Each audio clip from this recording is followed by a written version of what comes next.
오늘은 이 말씀을 중심으로 택하신 백성을 위해 모든 것을 행하시는 하나님, 그런 주제로 말씀을 전하겠습니다. 택하신 백성을 위해 모든 것을 행하시는 하나님. 우리 옆 사람하고 인사하겠습니다. 하나님께서는 당신을 위하여 모든 것을 행해 주실 수 있습니다. 할렐루야.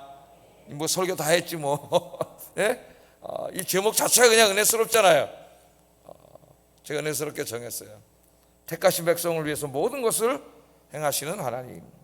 자, 열왕기상 17장은 사렙다 과부에 관한 이야기입니다. 엘리야와 사렙다 과부. 여러분 잘 아시죠? 그래서 이제 우리 후반부 말씀을 읽었는데 전반부 말씀에는 어떤 말씀이 있어요? 엘리야가 이제 시돈 땅에 가게 되고 한 과부의 집에 찾아가게 되죠. 아들하고 과부 둘이 살고 있었는데 한 3년 동안 비가 오지 않아 가지고 그 유대 땅이나 뭐 이스라엘 땅 혹은 저 시돈 땅까지 전부 가물어서 때거리가 없을 때입니다. 가서 좀 먹을 걸 달라 그랬더니 먹을 건 당신 줄 건 고사하고 우리 부자도 이제 밀가루 한 움큼 하고 기름 조금 남았는데 이걸 떡 하나 만들어 먹고 이제 죽으려고 그럽니다. 이렇게 얘기를 하잖아요. 엘리야가 그걸 자기한테 달래는 거예요. 아니 그걸 지금 애하고 먹고 죽으려고 그러는데 그걸 달라는 거예요. 그러면서 이제 말씀을 하죠. 이게 만약에 주면은 하나님께서 너에게 큰 복을 주실 거다. 이 밀가루통에 밀가루가 끊이지 않고 기름통에 기름이 끊이지 않게 해주실 거다. 그래서 이 여인이 그 말을 듣고 엘리야에게 주었죠. 그랬더니 정말 놀라운 일이 일어났습니다. 밀가루통에 밀가루가 끊어지지 않고 기름통에 기름이 끊어지지 않는 역사가 일어났습니다.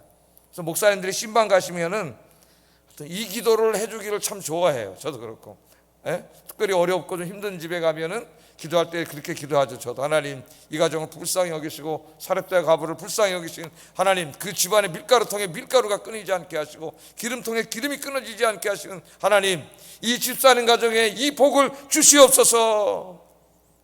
그렇게 기도해요. 그렇게 기도해주고 싶은 게 목회자의 마음이에요. 하나님이 진짜 큰 복을 주셨습니다. 다른 사람 다 이제 떼거리도 없고, 물론 부자들은 좀 싸놓은 거 좀 있겠지만은 어려운 사람들은 다 이제 떼거리도 없고 막 굶는 사람도 있고 막 이런데 이 집에는 하나님의 복을 받아가지고 밀가루통에서 밀가루가 계속 나오는 거예요. 기름통에서 기름이 계속 나오는 거예요. 하나님의 선지자를 대접했다가 하나님의 큰 복을 받았습니다. 자, 그렇게 하면서 지금 엘리야는 아합 왕 때문에 쫓겨와 있죠. 그래서 거기서 기거하면서 아마 이제 같이 먹었을 거예요. 하나님 계속 주셔가지고 이제 이 아들도 먹고 이 여인도 먹고 엘리야도 먹고 이제 계속 먹었을 겁니다. 그러니까 아주 복된 상태죠. 그런 일만 계속 될 수 있을까요? 되었으면 얼마나 좋을까요? 우리 신앙생활이, 우리 인생이 계속 그런 일만 계속되면 어떻게 얼마나 좋을까요? 그러나 그렇지 않습니다. 때로는 하나님이 이렇게 우리에게 좋은 일이 일어나게 하실 때도 있지만 때로는 하나님의 특별한 뜻을 이루기 위해서, 오늘 본문도 그런 것인데요, 고난을 주실 때가 있죠. 그것도 감당하기 어려운 고난을 주실 때도 있습니다. 자, 오늘 이제 본문 말씀을 보세요. 그렇게 이제 그 일이 있은 이후에 얼마가 지났는지 모르지만은 좀 지났겠죠. 그때 이제 어떤 일이 벌어졌냐면은 이 사렙다 과부의 아들이 갑자기 병들더니 시름시름 앓다가 그냥 죽어버렸어요. 17절 한번 읽어보겠습니다. 시작.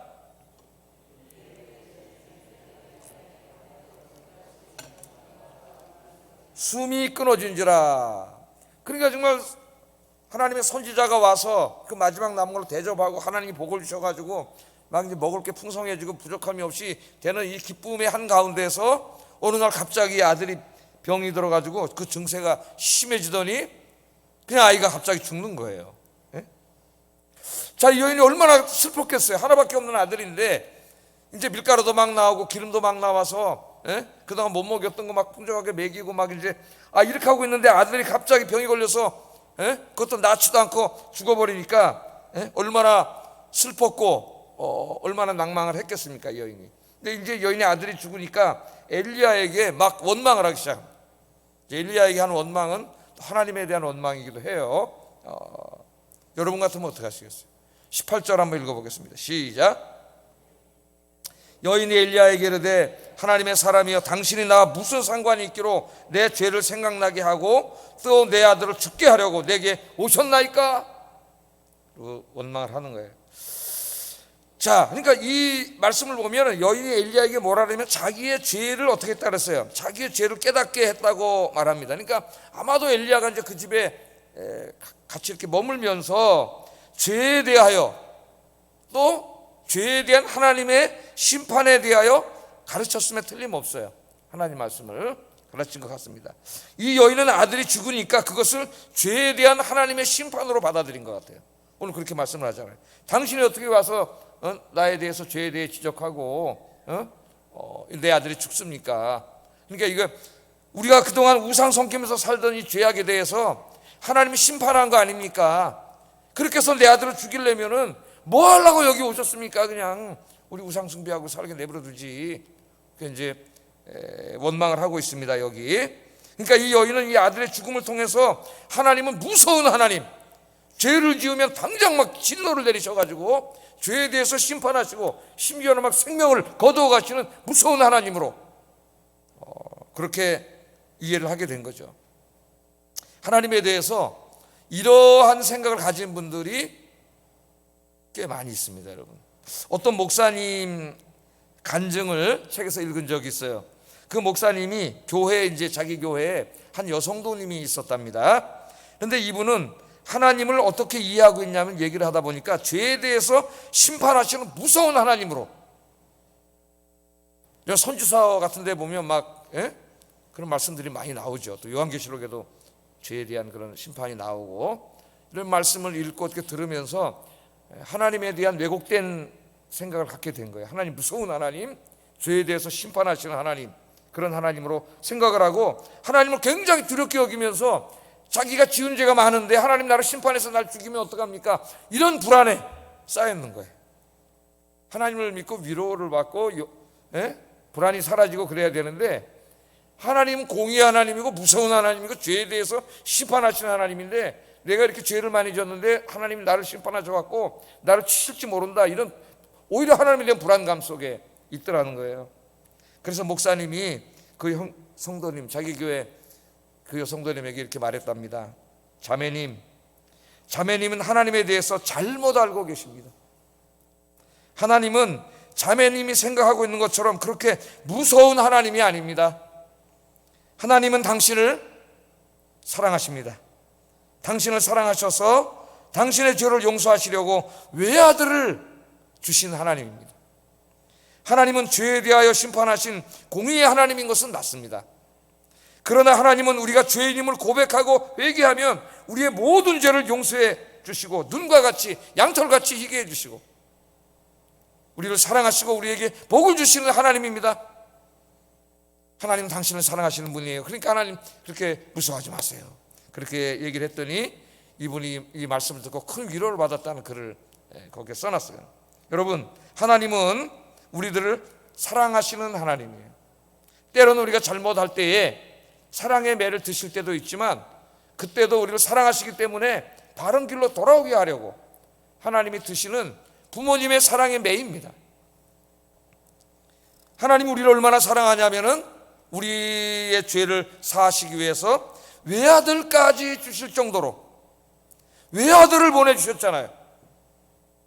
가장 귀한 독생하신 외아들을 보내주실 정도로 하나님은 여러분을 사랑하시는 줄로 믿습니다. 우리가 주님 앞에 무릎을 꿇고 우리의 죄를 자복하면 하나님 우리의 죄를 깨끗하게 씻어주세요. 요한일서 1장 9절 한번 읽어보겠습니다. 시작.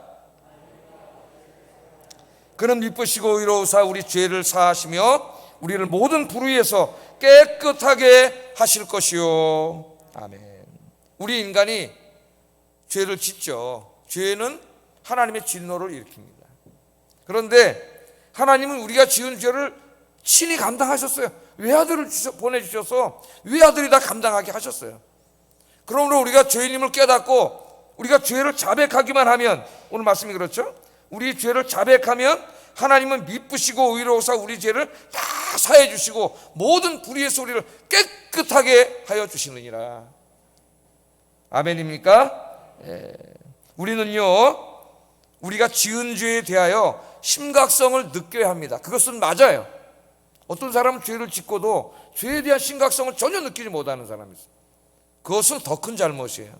죄에 대해 심각성을 느껴야 합니다. 그러나 그리고 우리가 철저하게 회개하면 되는 거예요.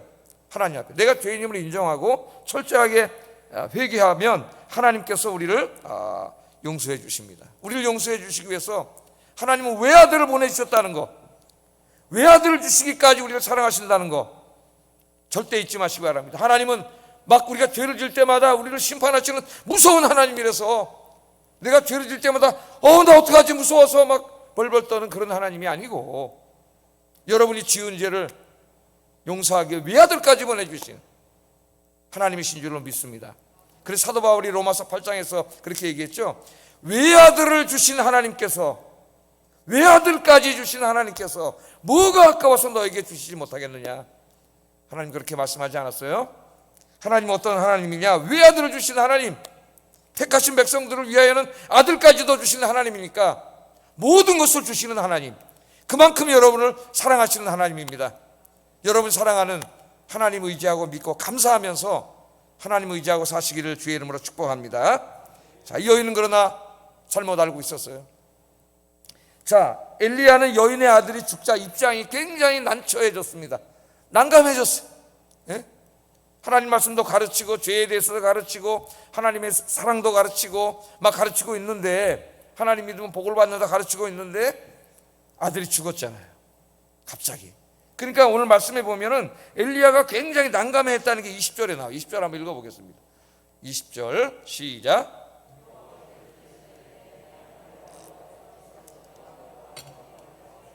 재앙을 내리사 그 아들이 죽게 하였나이까.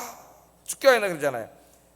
하나님께 부르짖어 이르되 내 하나님 여호와의 주께서 또 내가 우거하는 이 집, 이 집의 과부에게 재앙을 내려서 그 아들이 죽게 하셨습니까? 엘리야조차도 이제 조금 원망 섞인 목소리로 하나님 앞에 이렇게 기도를 하고 있어요. 그러니까 제가 목사라면은 어떤 집에 가서 제가 잠깐 이제 어떤 지역에 갔는데 거기 집사님이 계셔가지고 그 집에서 제가 한 며칠 머물고, 그래서 이제 식사도 얻어먹고 잠도 자고 그러면서 기도도 해주고 말씀 가르치고 있는데 갑자기 그 집에 큰 일이 벌어지면은 얼마나 힘들겠어요. 여러분, 저 이 목회자의 마음이 엘리야의 마음입니다. 성도님들 이렇게 살아가시는데 목회자가 늘 우리 성도님들이 신앙생활 잘하고 복받기를 원하죠. 그러나 때로는 하나님의 특별한 섭리 가운데 우리 성도님들 한 사람 한 사람 가정에 어려운 일이 닥칠 때도 있어요. 그런 얘기를 맨 처음에 들으면은 가슴이 철렁해요. 어떡하지? 하나님 어떡하죠? 그런 기도하게 되고 마음이 아프고 이제 감정이 이입되고 이런 일이 벌어져요. 제가 맨 처음 목사가 되기 전에는, 안수받기 전에는 그게 너무 힘들 것 같아가지고 목회를 못할 것 같더라고요. 신학을 해야 되겠다 그런 생각이었어요. 내가 목회를 하는데 성도님 가족 한 사람 한 사람에게 힘들고 어려운 일이 생기면 그 고통과 슬픔을 내가 이걸 어떻게 막 내 마음에 다가올 텐데, 한두 사람도 아니고 수없이 그런 일들이 벌어질 텐데 이걸 어떻게 내가 감당할 수 없게, 그런 생각이 드는 거예요, 마음속에. 이게 오늘 지금 엘리야의 마음이 그런 마음이 아닌가. 그런데 엘리야는 위대한 선지자입니다. 하나님, 나도 이해하지 못하는 일이 벌어졌습니다. 그런데 엘리야가 어떻게 해요? 절망하지 않고 그 죽은 아들을 달라. 그래서 그를 안고 자기가 거처하는 다락방, 아마 다락방에서 거처했던 것 같습니다. 올라가서 침상에 누이고 기도한 내용이 20절 21절. 20절 다시 한번 읽으면서 21절까지 한번 읽어보겠습니다. 시작.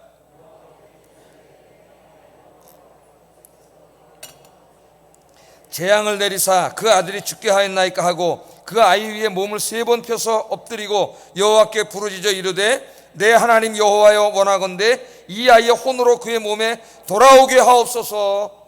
아니, 아마 이렇게 죽은 사람을 앞에 두고, 지금 죽었잖아요, 이 아이가 다시 살아나게 해달라고 기도한 구약의 제 기억으로 지금 최초의 사람이 아닌가. 어떻게 한 사람은 인간이지 않습니까? 좀 이따 살펴보겠지만 우리가 똑같은 성정을 가진 인간인데 어떻게 이런 믿음을 가질 수 있을까? 부럽죠. 죽은 아이를 안고 다락에 올라가서 3번 몸을 굽혀서 하면서 이 아들을 살려달라고 그렇게 기도하고 있습니다. 자, 20절 말씀을 보면 엘리야도 이 순간에는 왜 하나님이 이 아이를 갑자기 데려가셨는지를 자기도 잘 몰랐던 것 같아요. 이 위대한 선지자였지만은 그도 역시 인간입니다. 하나님이 우리 인생에 행하시는 일을 그 순간순간 다 깨달을 수 없어요. 물론 우리보다는 훨씬 더 많이 깨달을 수 있겠지만은 다 알 수는 없는 거예요. 때로는 정말 왜 이런 일이 벌어지게 했는지 목사인 저 자신도 정말 아무리 생각하고 기도해도 다 하나님의 뜻을 찾지 못할 때도 솔직히 말하면 있습니다. 미로실라프 볼프 같은 신학자는 그럴 때는 굳이 그 가운데 의미를 찾지 말라 그래요. 더 힘들어진다는 거예요. 예? 찾을 수 없을 때도 있어요. 뭔가 하나님 뜻이 있겠지. 그리고 기도하는 거죠. 하나님 앞에 뭔가 하나님의 뜻이 있겠지. 내가 다 알지는 못하지만 저도 그렇게 기도할 때가 많습니다. 솔직히 말하면 이 가운데 뭔가 나도 지금 다 알지는 못하지만 오늘 엘리야도 다 몰랐는데 여기에 뭔가 하나님의 뜻이 있는 줄로 믿습니다. 내가 다 이해하지 못하지만 하나님 깨닫게 하시고 무엇인가 나의 영적인 유익이나 어떤 내 인생의 유익을 위해서 하나님이 이 일을 일어나게 하신 줄로 믿습니다. 그리고 하나님 앞에 기도를 합니다. 자, 엘리야도 하나님의 뜻을 다 깨닫지는 못했지만 그러나 오늘 기도하는 모습을 보면 엘리야는 하나님이 이 아이를 살려주실 줄 확신했어요. 자, 엘리야는 죽은 아이를 자신의 몸으로 이렇게 덮었다가 일어나기를 몇 번 했어요? 3번이나 하면서 기도했다고 그렇게 얘기합니다. 율법에 의하면 죽은 시체를 만지는 것이 금지되어 있습니다. 이 사람 특별히 하나님의 사람이에요. 죽은 시체를 만지면 부정해지기 때문에 그 상태로 정해지기까지 하나님의 성전에 들어갈 수 없어요. 그 부정한 몸으로 성전에 들어가면 죽습니다. 시체를 만지는 것이 금지되어 있어요. 아이는 죽었습니다. 엘리야는 너무나 잘 알고 있어요. 그러나 엘리야는 죽은 아이를 만졌을 뿐만 아니라 자기 몸으로 3번이나 뽀겼어요. 그러니까 완전히 부정해진 거예요. 자, 그럼에도 불구하고 엘리야가 시체를 만졌다는 것은 이 엘리야가 하나님께서 아이를 다시 살려주실 것을 확신했다는 것을 보여주는 거예요. 아이가 살아나면 죽음으로 부정해지는데 하나님 앞에 제일 부정한 것은 죽음이에요. 하나님은 죽음을 창조하지 않으셨어요. 죄 때문에 죽음이 들어오는 거지. 죽음이 제일 그것인데 그 생명이 살아남으로 죽음의 세력이 사라지는 거예요. 그럼 그 부정함도 역시 사라지는 거예요. 생명이 살아남으로. 엘리야는 그것을 확신했습니다. 그래서 21절에 보면 이렇게 기도를 하죠. 내 하나님 여호와여 원하건대 이 아이의 혼으로 그의 몸에 돌아오게 하옵소서. 와, 제가 참 목사지만 이런 기도를 드릴 수 있을까? 생각이 들어요. 이 아이의 혼이 이 아이가 다시 돌아오게 하옵소서. 하나님 앞에 그렇게 몸을 3번 포기하면서 기도했는데 여러분 맨 처음에 1번 하고 기도했는데 아기가 살아났어요? 안 살아났어요? 안 살아났죠.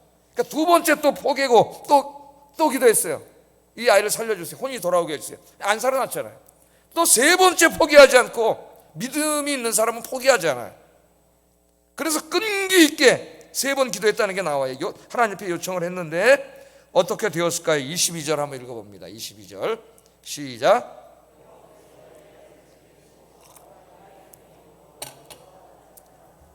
아멘. 여호와께서 엘리야의 소리를 들으심으로 거기다 줄 치세요. 예? 거기다가 여러분의 이름으로 바꿔 집어넣으면 돼요. 여호와께서 차창모의 소리를 들으심으로.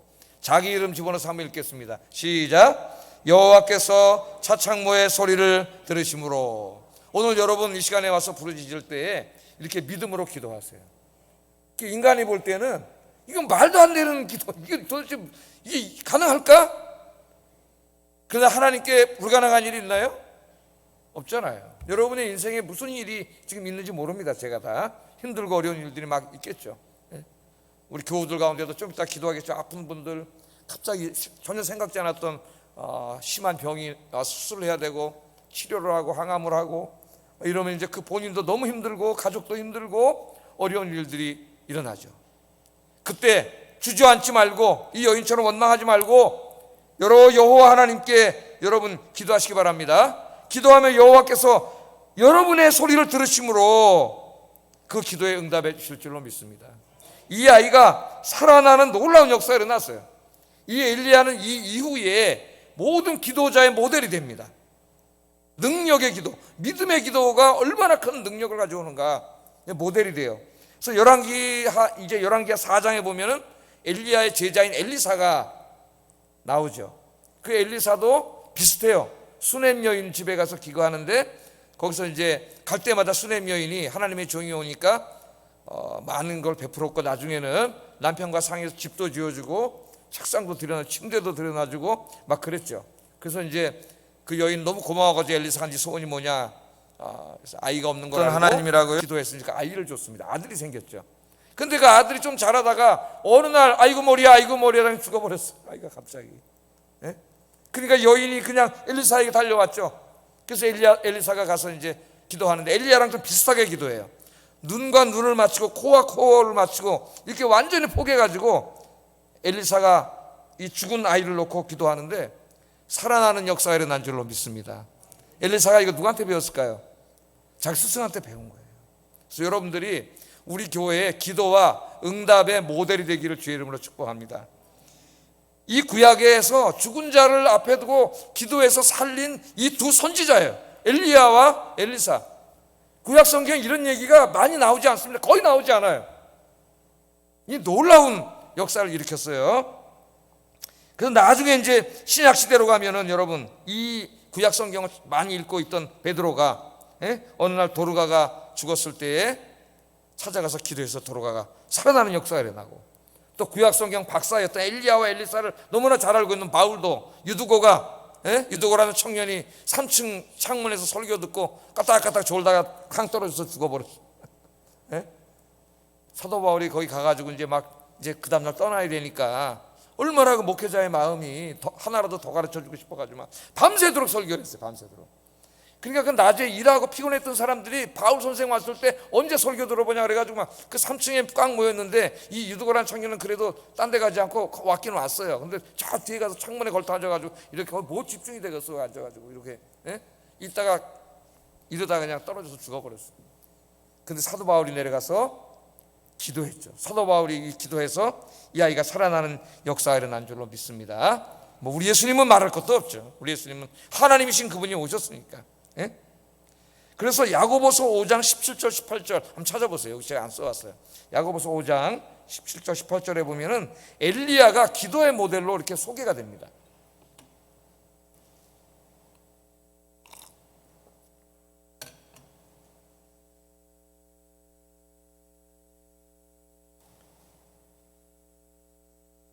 자, 한번 읽어보겠습니다. 시작. 엘리야는 우리와 성정이 같은 사람이로되 그가 비가 오지 않기를 간절히 기도한즉 3년 6개월 동안 땅에 비가 오지 아니하고 다시 기도하니 하늘이 비를 주고 땅이 열매를 맺었느니라. 아멘. 야고보는 이 아이를 죽였다가 살린 것은 예로 들지는 않았어요.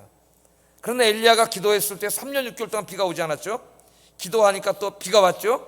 이것을 예시로 들었습니다. 그러니까 죽은 사람의 생명을 살리는 것은 아무나 할 수 있는 일은 아니기 때문에 엘리야의 기도의 모델을 비가 오고 안 온 걸로 들었어요. 그러니까 엘리야가 이런 기도를 통해 정말 엄청난 일을 많이 체험했죠. 하늘에서 막 불이 내려와가지고 그 제단을 태우고, 엄청납니다 엘리야의 기도는. 그런데 그 엘리야의 기도를 모델로 내세운 거죠. 그러나 엘리야는 어떤 특별한 사람이고 하나님의 선지자이기 때문에 그가 기도할 때마다 이 엄청난 일들이 벌어졌고 역사가 일어났다, 그렇게 얘기하지 않아요. 야고보는 엘리야도 우리랑 똑같은 똑같은 성정을 가진 사람인데 그가 기도하니까 비가 오고 기도하니까 비가 오지 않았다는 거예요. 그러니까 엘리야는 똑같아요 우리랑. 그러니까 뭐예요? 우리도 그렇게 엘리야처럼 믿음으로 기도하면은 이 엄청난 역사를 체험할 수 있다는 거예요. 엘리야는 우리의 기도의 모델입니다. 여러분 이 시간에 오늘 기도하러 이 시간에 나오셨는데 정말 엘리야처럼 믿음으로 기도하셔서 살아계신 하나님을 체험하고 하나님이 막 여러분 기도 제목들을 막 응답해 주시는 이 놀라운 역사를 이 시간에 체험하기를 주의 이름으로 축복합니다. 자, 여호와 하나님께서 죽은 아들을 살려주셨어요. 그래 안고 내려와서 여인에게 주니까 여인이 깜짝 놀랐겠지. 죽은 자가 어떻게 살아나. 이제 나중에 부활의 그날 깜짝 놀랄 거예요 여러분. 무덤이 쫙 열리고 바다가 쫙 열리고 땅이 쭉쭉 열리면서 막 화장해서 뿌렸던 재들이 막 쫙 모여가지고 에스겔 골짜기가 뼈들이 모이는 것처럼 뼈가 다 맞아가지고 쫙 해서 부활하는 놀라운 역사를 체험하게 될 거예요. 할렐루야. 그 부활의 하나의 예시라고도 할 수가 있겠습니다. 자, 아이를 주니까 깜짝 놀라서 이 여인이 이때 이제 신앙 고백을 하는데 24절 한번 읽어보겠습니다. 시작. 내가 이제야 당신은 하나님의 사람이시오 당신의 입에 있는 여호와의 말씀이 진실한 줄 아노라 하니라. 아멘. 그러니까 그 막 기름이 안 끝이고 밀가루가 안 끝이고 막 이 정도 기적할 때도 어이구 좀 대단하네, 우리가 믿던 바알 신하고는 좀 다르네, 여호와가 좀 더 센 신이네, 뭐 이 정도 알았던 것 같아요. 그 또 막 아이가 죽으니까 막 뭐 그냥 하나님 뭐 그냥 왜 심판하고 막 벌 주고 이런 하나님이냐, 막 왜 여기 와서 우리 아이 죽겠느냐, 막 이렇게 원망을 했는데 이 아이, 죽은 아이를 살려주는 것을 보고 이 여인은 이때야 비로소 진짜 여호와 하나님이 어떤 분임을 알게 됐다는 거예요. 할렐루야. 뿐만 아니라 엘리야가 이 죽은 아이를 살리는 것을 동네 사람들이 다 보고 있었을 거 아닙니까? 동네 사람들 대부분 시돈 땅은 바알 섬기고 살던 사람들이에요. 죽은 아이를 어떻게 살려요? 그걸 할 수 있는 분은 하나님밖에 없어요. 그래서 아마도 그 주변에 있는 많은 사람들이 이 일을 통해 하나님께 영광 돌리고 하나님을 믿게 됐을 거예요. 뭐 성경에는 나오지 않지만은 기독교 전승에 의하면 이 아이가 이제 살아나가지고 엘리야 쫓아다니면서 일을 하는 엘리야의 사환이 됐다는, 하여튼 근거는 뭐 역사적인 근거는 없지만은 기독교 전승에 또 그런 이야기도 있다래요. 이 아이가 하나님의 일꾼이 되고 그런 역사가 일어났습니다. 그러니까 이 하나님은 이 아이를 잠깐이지만 잠깐 생명을 거뒀다가 다시 생명을 주는 일을 하셨는데, 잠깐 생명을 거둬가신 그 이유가 엘리야를 난처하게 하기 위함도 아니고, 막 그 여인이 옛날에 우상 숭배가 썰었다고 막 하나님이 심판해갖고 그런 것도 아니고, 이 아이의 잠깐 데려가심을 통해 살아계신 하나님의 영광을 드러내기 위해서 하나님이 일을 하신 거예요. 여러분 요한복음 9장에도 보면은 그런 이야기가 나오죠. 날 때부터 속용된 사람이 있을 때 제자들이 물어보잖아요. 누구 죄 때문에? 그 유대인들의 생각에는 항상 그래요. 욥기에도 그렇고, 누구 죄 때문에 이 사람이 날 때부터 속용이 됐습니까? 그렇게 물어보죠. 그때 예수님이 누구 죄 때문이 아니라 하나님의 영광을 위하여, 하나님의 영광을 드러내기 위하여 그렇게 말씀하시죠. 그래서 그 속용의 눈을 뜨게 했을 때에 살아계신 하나님의 영광이 크게 드러났지 않습니까? 그래서 오늘 여러분 많은 기도의 제목을 가지고 오셨을 거예요. 오늘 여러분 기도하셔서 정말 막 기도한 기도 응답이 막 이루어져 가지고 여러분 주변에 있는 사람들이 저 아줌마 저 아저씨 왜 맨날 금요일 밤에 잠도 안 자고 교회만 가지? 새벽에 잠도 안 자고 매서 새벽 4시로 나가지고 교회 가지? 그렇게 바라보는 그들이 여러분의 기도의 응답, 하나님의 복받은 모습을 보고 깜짝 놀라서 하나님께 영광 돌리고 예수 믿게 되는 역사가 일어나기를 주의 이름으로 축복합니다. 그렇게 기도를 하세요. 기도하겠습니다.